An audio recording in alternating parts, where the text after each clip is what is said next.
Bismillahirrahmanirrahim. Assalamualaikum warahmatullahi wabarakatuh. Innal hamdalillah nahmaduhu wa nasta'inuhu wa nastaghfiruh wa na'udzu billahi min syururi anfusina wa min sayyiati a'malina. May yahdihillahu fala mudhillalah wa may yudlilhu fala hadiyalah. Asyhadu an la ilaha illallah wahdahu la syarikalah wa asyhadu anna Muhammadan abduhu wa rasuluhu la nabiyya ba'da. Allahumma salli wa sallim ala nabiyyina Muhammad wa ala alihi wa sahbihi ajmain, amma ba'du.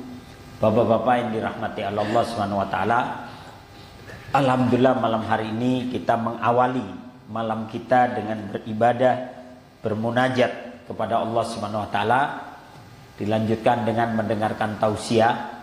Mudah-mudahan duduk dan hadirnya kita di tempat yang mulia ini senantiasa menjadi pemberat timbangan amal baik kita nanti yaumul kiamah. Amin ya rabbal alamin. Salawat dan salam senantiasa tercurah kepada Nabi Allah Muhammad sallallahu alaihi wasallam, kepada keluarga, para sahabat dan para pengikut beliau sampai akhir zaman nanti. Bapak-bapak yang dirahmati Allah Subhanahu wa taala, kemarin ada libur nasional karena memperingati kenaikan Isa Al-Masih. Nah, dalam Islam juga meyakini ada kenaikan Isa Al-Masih, ya. Karena dalam iman kita Isa itu dinaikkan ke langit, diangkat ke langit. Cuman mungkin versinya agak berbeda dengan saudara-saudara kita yang Nasrani gitu ya. Kalau dalam iman kita Isa itu diwafatkan, dalam artian ditidurkan, kemudian diangkat ke langit, dinaikkan ke langit, ya. Kemudian nanti akan diturunkan kembali di akhir zaman. Ya. Ada sebagian kaum muslimin yang tidak mau menerima hadis ini, bahwa Isa akan dibangkitkan kembali. Kok bisa, nggak masuk akal gitu ya. Allah mewafatkan Isa, bukan mematikan. Mewafatkan dalam artian menidurkan. Kalau Allah pernah menidurkan Ashabul Kahfi, tidur selama 309 tahun. Tapi kemudian dihidupkan kembali itu. Dibangunkan kembali Ashabul Kahfi, dan mereka tidak tua, nggak berubah sedikit pun dari wajah dan fisik mereka. Makanya begitu mereka bangun, mereka merasa labisna yauman au ba'da yaum. Kayaknya kita ini cuma tertidur sehari atau setengah hari. Padahal tidurnya 309 tahun. Tapi karena tidak ada perubahan dalam fisiknya, ya mereka merasa tidur cuma satu hari atau setengah hari. Allah menidurkan Uzair, seorang pemuda pada zaman Bani Israel. Diceritakan juga dalam Al-Quran. Allah menidurkannya selama 100 tahun. Dan tidak berubah dari fisiknya. Begitu dia bangun, labistu yauman au ba'da yaum.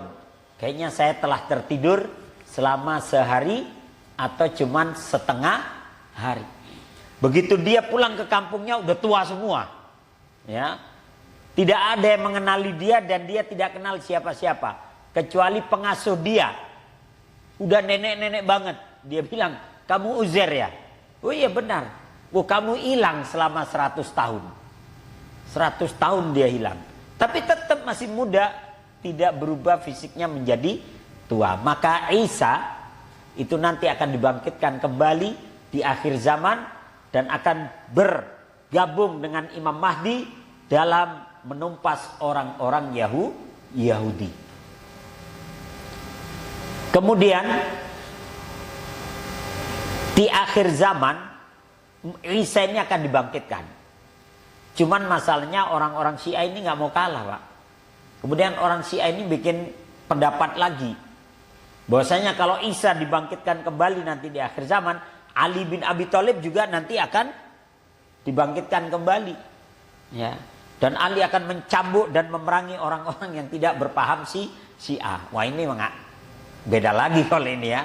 Gak ada dalilnya. Tapi kalau untuk Isa hadisnya banyak dan mutawatir. Allah Subhanahu wa taala menyebutkan dalam surat An-Nisa ayat 157 sampai 159. Wa qaulihim inna qatalnal masiha Isa bin Maryam Rasulullah wa ma qataluhu wa ma salabuhu walakin syubbiha lahum ila qaulihi ta'ala wa in min ahlil kitabi illa la yu'minanna bihi qabla mautih wa yaumal qiyamati yakunu alaihim syahida. Dan ucapan mereka orang-orang Yahudi dan para tentara Romawi, jadi begini Pak, kalau menurut Bapak Insan Mokoginta, beliau seorang kristolog, beliau menyatakan sebenarnya terbunuhnya Isa itu karena korban politik aja. Korban politik. Jadi pendeta-pendeta Yahudi itu nggak suka dengan dakwanya Isa, maka dia menghasut raja dan menghasut tentara raja bahwa Isa ini tersesat. Ya, maka dikejarlah Isa. Ya, dan Isa melarikan diri ke tengah hutan bersama 11 orang muridnya, dan Isa mengatakan, tidurlah kalian. Sesungguhnya jam 3 pagi di antara kalian akan ada yang berkhianat kepadaku. Nah, ternyata ada satu itu, Yudas Iskariot. Maka kemudian Isa menjauh dari mereka. Di saat mereka tertidur, Isa bermunajat kepada Allah. Kemudian diwafatkan, dalam artian ditidurkan. Kemudian Allah mengangkat jasadnya ke langit. Ya. Tapi mereka, orang-orang Yahudi itu ketika menangkap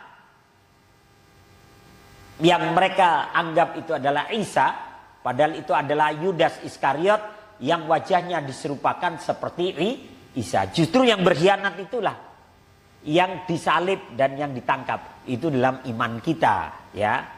Beda dengan orang-orang Nasrani, imannya beda lagi. Maka, dan karena ucapan mereka orang-orang Yahudi dan tentara Romawi mengatakan, sesungguhnya kami telah membunuh Al-Masih Isa ibnu Maryam. Jadi kata-kata Al-Masih ini ditujukan kepada dua orang. Yang pertama Al-Masih kepada Isa, dan Al-Masih kepada Dajjal. Kalau Isa, Al-Masih Isa, berarti Al-Masih yang dimaksud adalah yang diberkahi. Tapi kalau disambungkan kepada Dajjal, Al-Masihnya berarti yang dilaknat. Karena Dajjal ini artinya pendusta, Pak. Maka disebut Al-Masih juga. Cuman maknanya berbeda, sama-sama Al-Masih. Kalau untuk Isa artinya yang diberkahi, kalau untuk Dajjal artinya yang dilaknat, yang dijauhi dari rahmat Allah. Ya. Mereka mengatakan kami telah membunuh Isa ibnu Maryam Rasulullah. Kemudian Allah menyatakan padahal mereka tidak membunuhnya dan tidak pula menyalibnya. Ini versi Al-Quran. Tetapi yang mereka bunuh adalah orang yang diserupakan dengan Isa bagi mereka.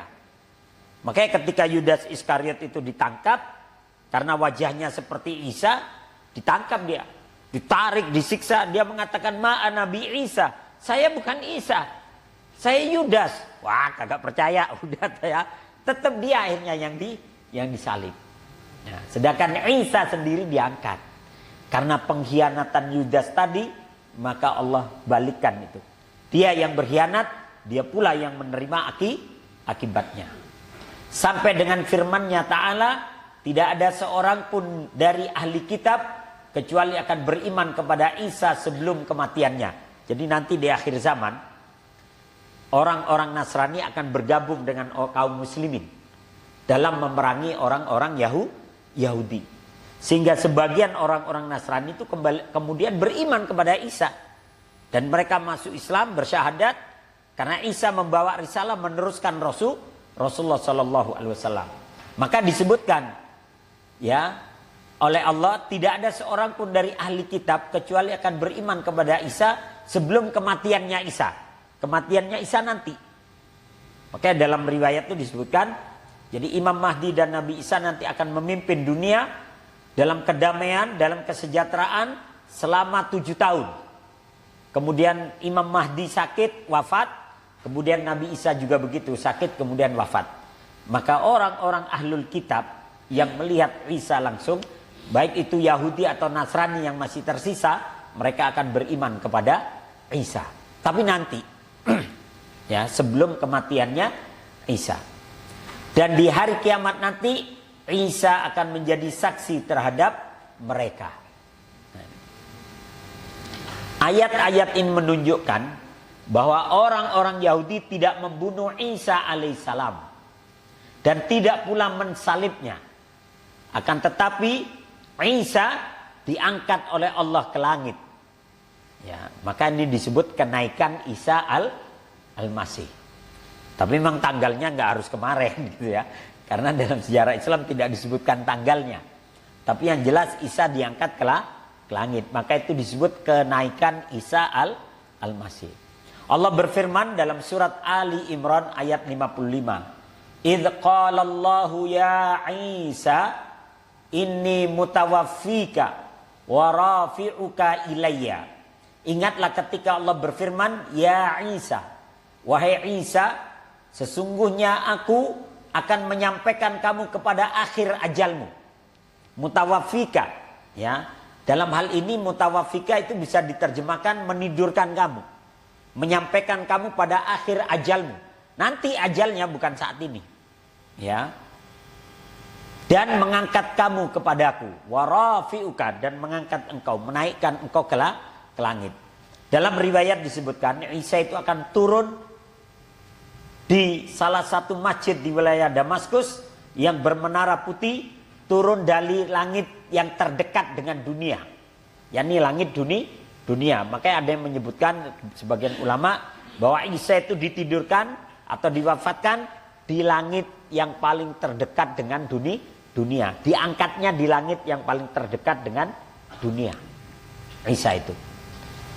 Nah, kemudian adapun firman Allah, inni mutawaffika wa rafi'uka ilayya wa mutahhiruka minal ladzina kafaru.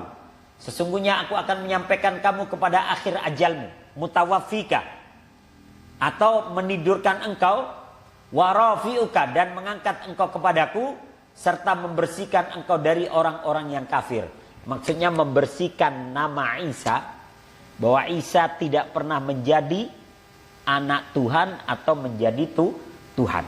Ini dalam tafsiran sebagian ulama kita, ya.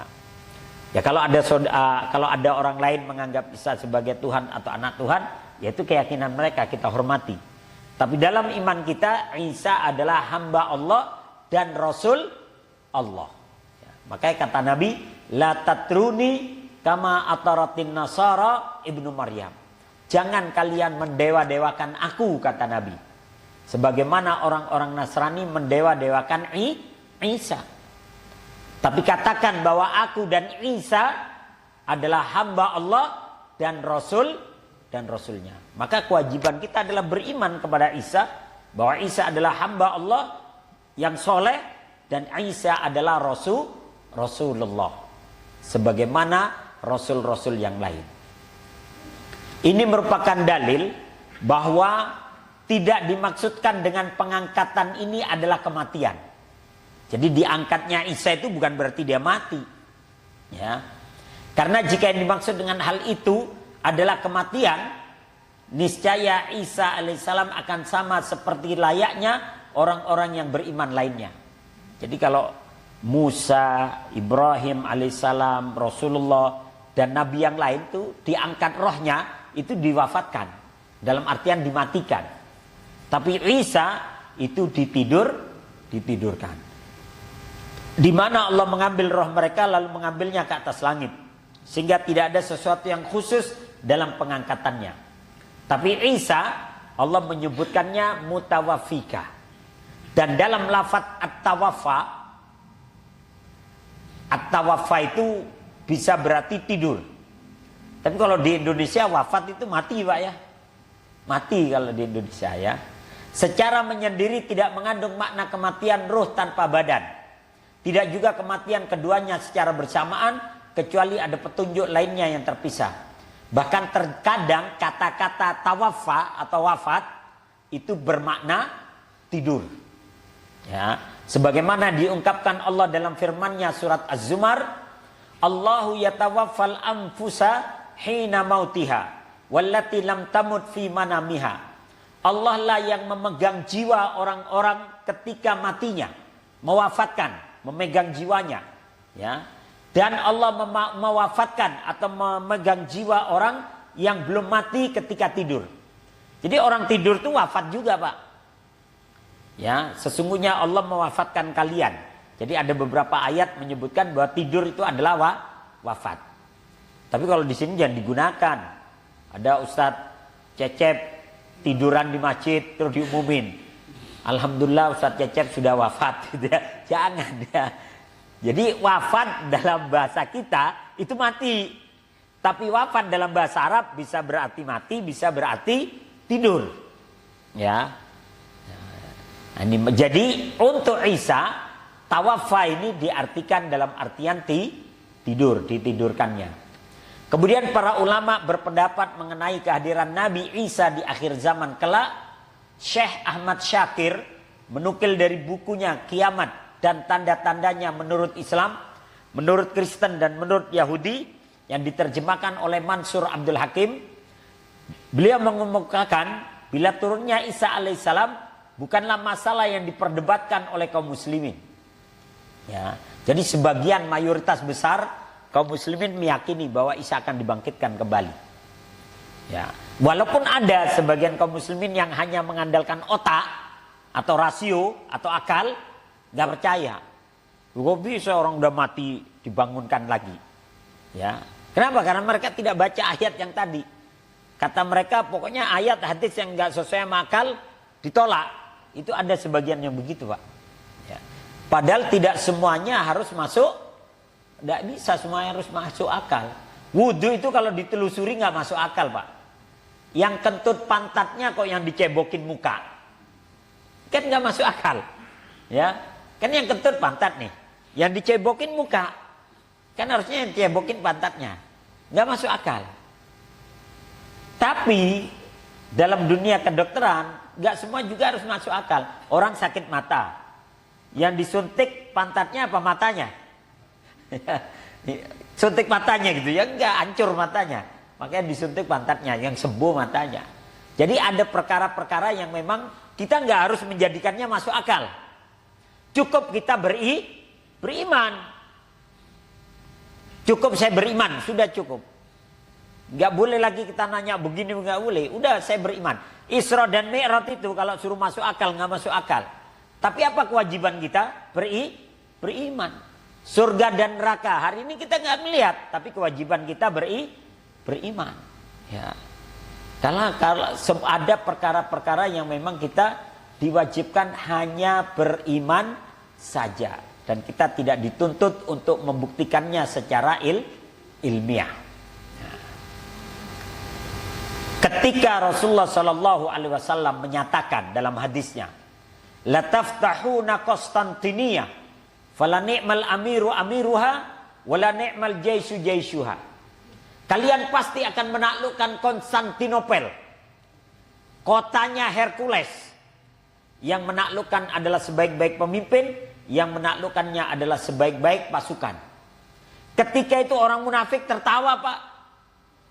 Tertawa meledek. Muhammad menjanjikan kita Konstantinopel, kita melawan kafir Quraisy saja kewalahan.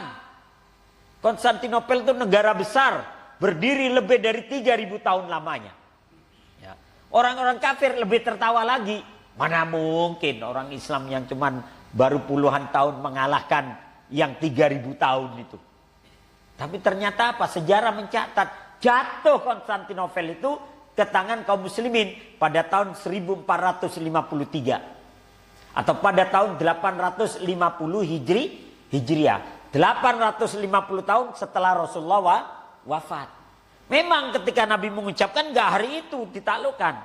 Ditaklukkannya 850 tahun kemudian. Yang menaklukkannya anak muda, usianya 23 tahun. Anak usia 23 tahun mewujudkan mimpi dan apa yang diucapkan oleh Rasulullah SAW.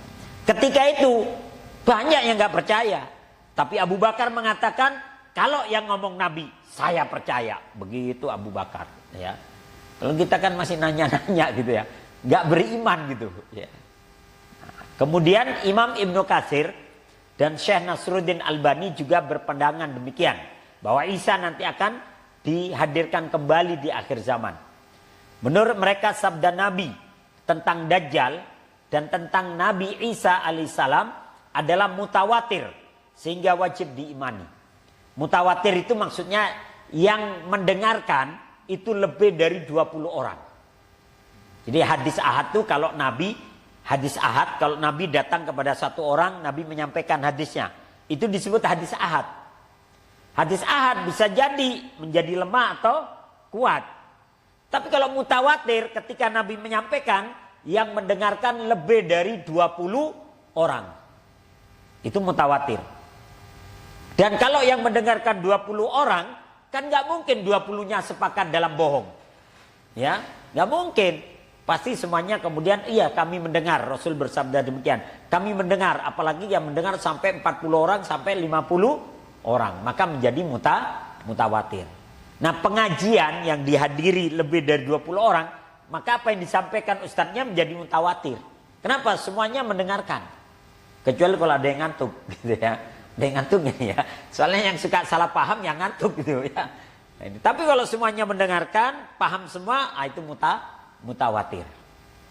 Mengenai keduanya, yakni Dajjal dan Nabi Isa akan muncul di akhir zaman, dikatakan sebagai persoalan akidah dalam agama. Jadi salah satu akidah yang harus kita miliki ada yang meyakini bahwa Dajjal itu ada, bahwa Nabi Isa itu akan dibangkitkan kembali.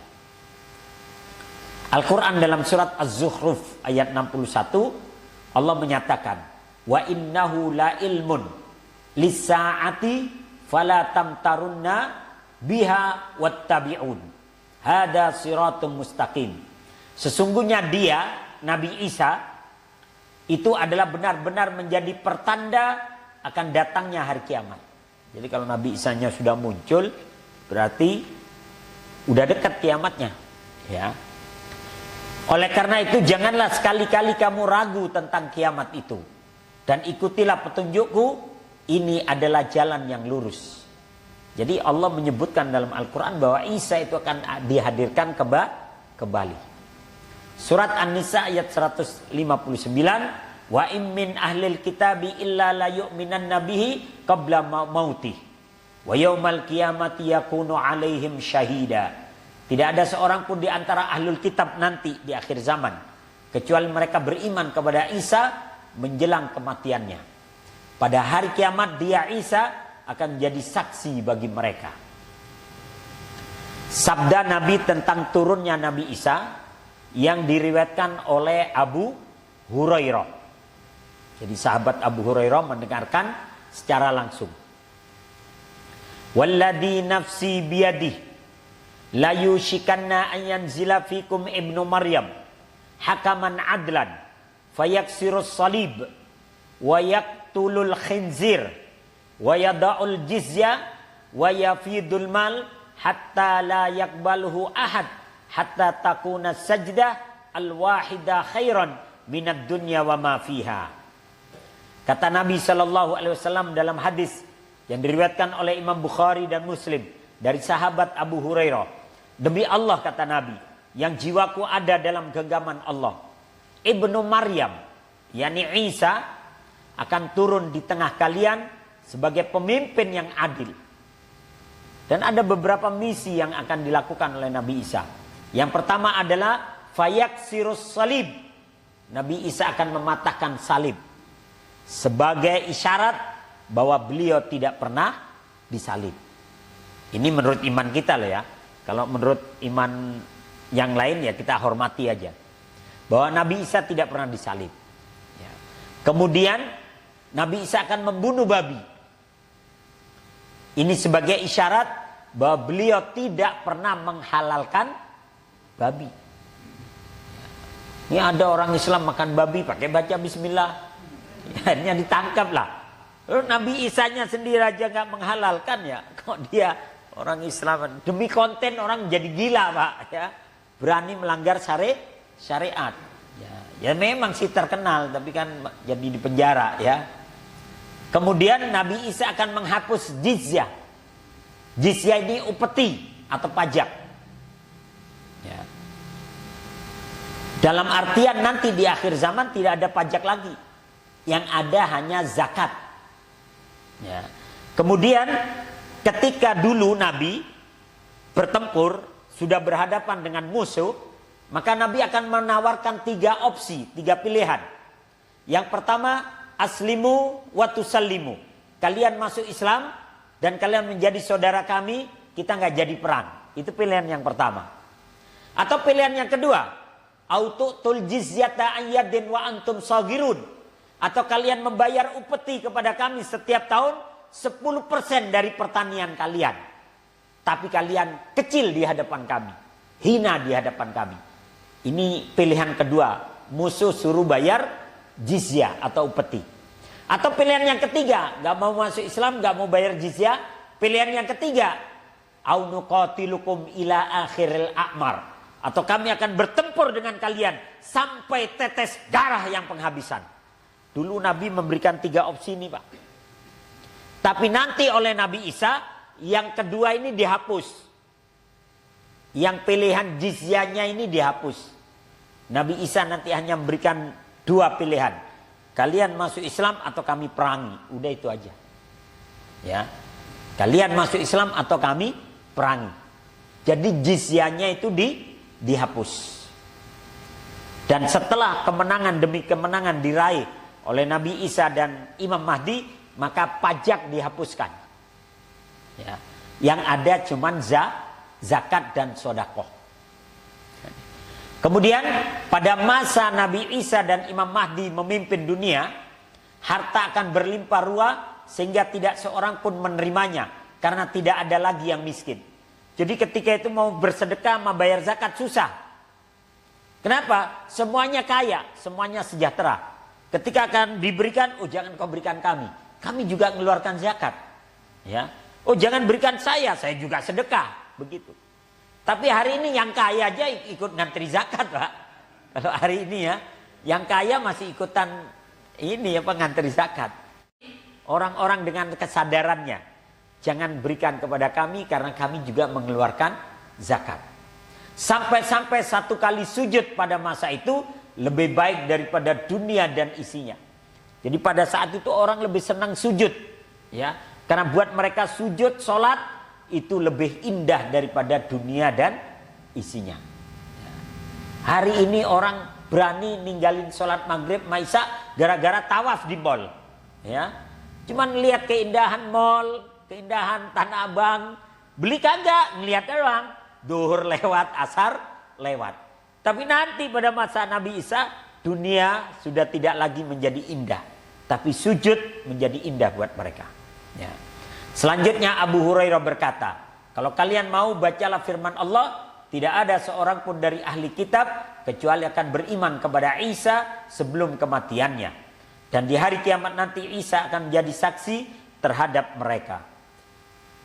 Ini hadis yang diriwayatkan oleh Abu Hurairah dan dicatat oleh Imam Bukhari dan Muslim. Kemudian hadis yang diriwayatkan oleh An-Nawas bin Sam'an. Rasulullah menyatakan, "Id ba'asallahu Isa bin Maryam fayanzilu indal manaratil bayda syarqiyyu Damasqa baina mahrudatain wadi'an kaffaihi ala ajnihatil malakain idza ta'ta'a ra'sahu qatara wa idza rafa'ahu yanhadiru minhu jumanun kallu'lu wala yahillu lil kafir yajid riha nafsihi illa mata wa nafsuhu yantahi haitsu yantahi tarfuhu." Ya, fayantaliku hatta yudrikhu inda babil lut fayaqtuluhu summa ya'ti nabiyullahi Isa qauman qad asamuhumullah fayamsahu wujuhahum wa yuhadditsuhum bidarajatihim fil jannah. Dalam hadis yang lain riwayat Imam Muslim, Rasulullah menyatakan, dalam situasi dunia yang penuh dengan pertempuran, penuh dengan tipu daya, penuh dengan carut marut, penuh dengan huru hara, maka Allah akan mengutus Isa ibnu Maryam. Ya. Maka Isa diturunkan di Menara Putih sebelah timur kota Damaskus. Jadi ada masjid di kota Damaskus, ya. Masjidnya itu punya menara berwarna putih. Sebutannya adalah Manaratul Baidha, menara putih. Yang itu disebut oleh orang-orang Suriah sebagai Manaratu Isa ibnu Maryam, menaranya Isa ibnu Maryam. Walaupun Suriah itu bertempur dari 2011 sampai hari ini, Allah masih menjaga itu masjid. Dan masjid itu sudah berumur 900 tahunan. Ya.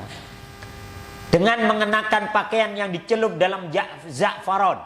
Za'faron itu minyak wangi yang sangat wangi banget. Pada zamannya za'faron itu yang terbaik. Artinya apa? Pakaian yang jubah putih yang dipakai oleh Nabi Isa itu wangi banget. Ya, wangi sekali. Ya. Sambil berpegangan pada sayap 2 orang malaikat.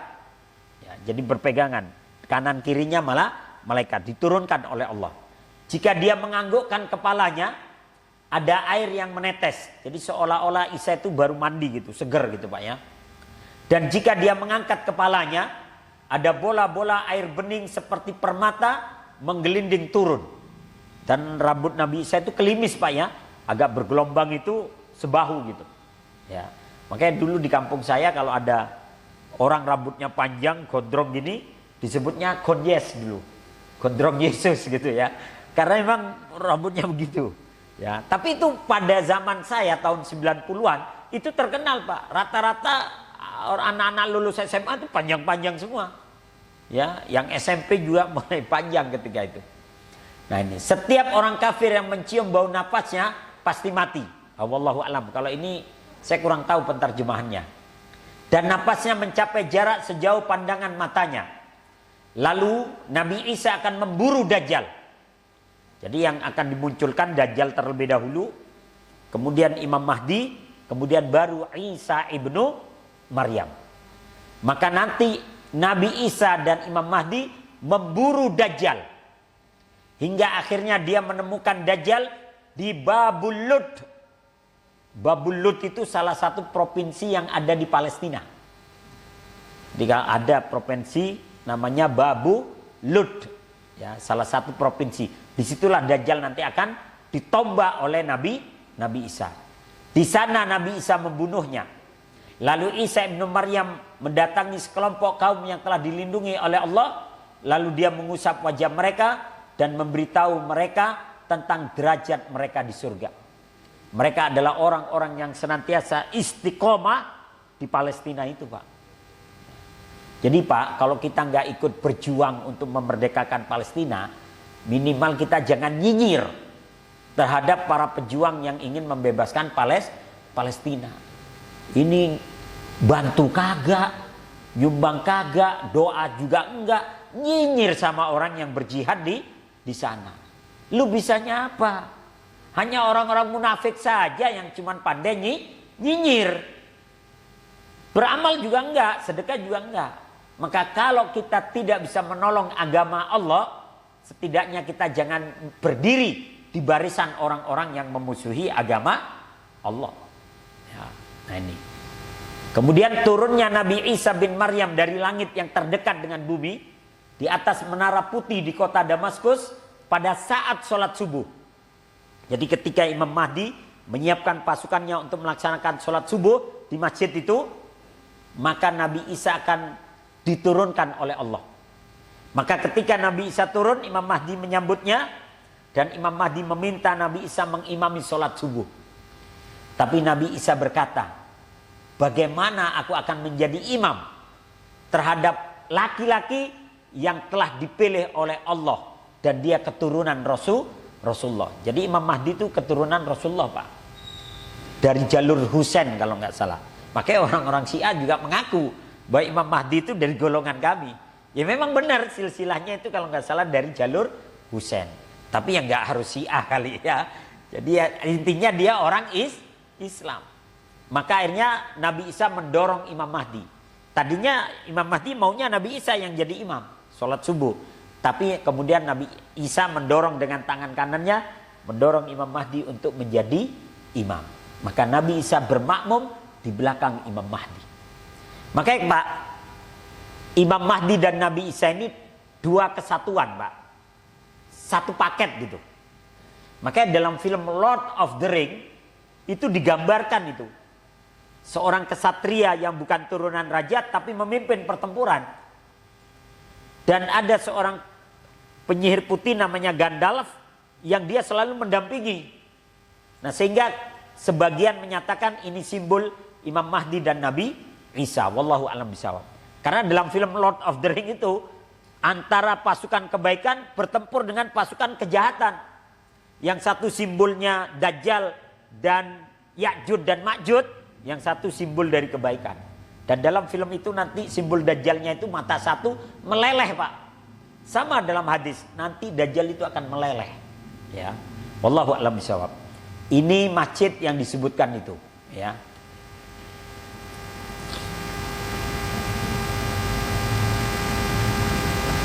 Sebentar.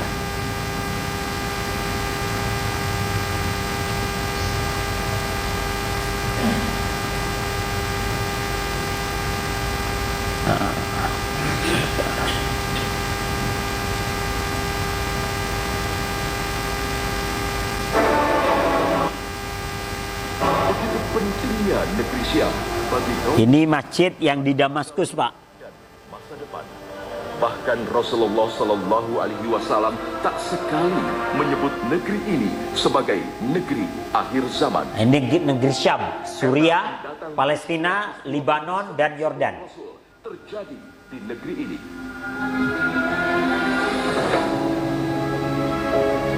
Di negeri inilah kelak Nabi Isa alaihi salam akan kembali ke bumi. Sebuah ini menaranya yang dinamai Manaratul Baido atau Menara Putih, salah satu menara Masjid Agung Umawi di Damaskus, disebut-sebut sebagai menara tempat turunnya Nabi Isa kelak di akhir zaman. Masjidnya sudah ada Pak. Dan ini masjid berdiri 900 tahun lamanya. Ya. Itu sebab masjidnya besar banget Pak. Disebut dengan Menara Isa Al-Masih. Kemudian hadis yang diriwayatkan oleh Abu Hurairah. Saya langsung ke artinya. Kata Nabi, antara aku dan Isa tidak ada Nabi. Dan dia akan turun, kalau kalian melihatnya ketahuilah, dia seorang laki-laki yang postur tubuhnya sedang. Warna kulitnya antara kemerah-merahan dan keputihan. Jadi agak bule-bule gitu Pak ya. Bule itu kan antara merah dan putih. Maka sebenarnya kalau ada orang menggambarkan Isa versi Asia, ini kayaknya jauh banget gitu ya. Nah ini. Kemudian kepalanya seperti menetes air padahal tidak tersentuh air. Maksudnya rambutnya klimis ya. Dan dia akan memerangi manusia, membela Islam, mematahkan kayu salib, membunuh babi dan menghapus jizyah. Pada zamannya Allah memusnahkan seluruh agama kecuali agama Islam. Dan dia membinasakan Al-Masih Ad-Dajjal. Ya, Al-Masih Ad-Dajjal maksudnya yang dilaknat Ad-Dajjal. Dia hidup di bumi selama 40 tahun. Lalu dia meninggal dan disolatkan oleh kaum muslimin. Jadi yang membunuh Dajjal adalah Nabi Isa. Isa ibnu Maryam akan turun. Lalu membunuh babi, memusnahkan salib, memimpin sholat jamaah, memberikan harta sampai-sampai tidak ada yang menerimanya karena orang-orang sudah hidup sejahtera. Dan menghapus pajak. Dia singgah di Ar-Rawha, lalu menunaikan haji atau umrah atau kedua-duanya kata Nabi SAW. Jadi Nabi Isa nanti menjalankan syariat Islam. Ya. Kemudian ketika mereka Imam Mahdi dan pasukannya mendatangi negeri Syam, maka muncullah Dajjal. Dan ketika mereka sedang mempersiapkan pertempuran dan sedang merapikan barisan, tiba-tiba datanglah waktu sholat subuh. Dan turunlah Nabi Isa ibnu Maryam. Lalu Nabi Isa dan Imam Mahdi memimpin mereka. Ya, dibawa ke mana? Ke Palestina. Dan apabila musuh Allah Dajjal melihatnya, niscaya dia akan meleleh sebagaimana garam yang mencair dalam air. Meskipun seandainya saja dia membiarkannya, nanti dia juga akan meleleh lalu binasa. Akan tetapi Allah menginginkan ia membunuhnya dengan tangannya, lalu memperlihatkan kepada mereka darahnya Dajjal yang berada di ujung tombaknya. Jadi Dajjal itu ditombak oleh Nabi Isa. Seandainya dibiarkan dia akan meleleh, tapi Allah menginginkan Nabi Isa membunuhnya. Nah, tentang Nabi Isa dan Dajjal ini, Yahudi dan Nasrani juga meyakini, Pak, itu akan ada. Sampai-sampai Hollywood tahun 2020 membuat sebuah film judulnya Mesia Al-Masih. Ya. Tapi dalam film ini agak rancu. Dalam film ini penampilannya seperti Nabi Isa tapi kelakuannya kayak Dajjal. Ini yang kemudian film ini nggak boleh masuk di Indonesia, nggak boleh masuk di negeri-negeri Arab, nggak boleh masuk di Malaysia dan Brunei. Kalau kita kan dua orang tuh, Isa adalah orang sendiri, Dajjal itu orang sendiri. Dajjal tuh keriting keribu gitu. Salah satu matanya menonjol itu yang buta kayak anggur. Tapi di film ini kayaknya digabungkan antara Dajjal sama Isa. Penampilannya Nabi Isa, tapi dia bisa pindah ke satu tempat ke tempat yang lainnya. Ya, bisa menurunkan hujan, bisa menurunkan badai. Kemudian di akhir film ini dia mengatakan, I am the Lord. Saya adalah Tuhan. Nah, jadi film ini akhirnya rancu. Ini yang dimaksud Mesias di sini, Al-Masih di sini, Isa atau Dajjal. Kalau secara penampilan Nabi Isa, tapi kelakuannya seperti Dajjal, kemana-mana ngaku sebagai Tuhan. Nah, ini cuplikan filmnya ya. Mesia, film yang mengaburkan antara Isa dan Dajjal. Dan dia diikuti oleh banyak orang, di mana dia singgah orang ikut. Ya. We don't know who he's associated with. He could be creating an army. Or he could be leading them to their death.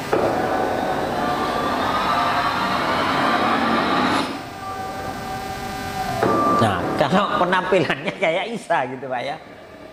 Wallahu a'lam bishawab. Nah, bisa mendatangkan badai Pak, ya. Bisa mendatangkan hujan dan sebagainya. Kalau dalam hadis yang bisa melakukan itu kan Dajjal. Ya. Di penjara dia bisa ngilang. Pagi di penjara, 10 menit kemudian sudah ada di Yerusalem. Di film ini ya. Nah ini. He saved my daughter's life. You need to see this. Nah, sehingga dalam film ini dia dianggap Tuhan. He didn't just click his heels and end up here. He clearly had help. Kemudian ada yang menyebutnya Tuhan palsu, ada yang menyebutnya benar-benar Tuhan, sehingga di film ini rancu. And what is that work? God's work. Who do you think he is? You didn't see what I saw. And if I did, would I be calling him the second coming? How far will this new movement spread? I'm going to find out everything about you.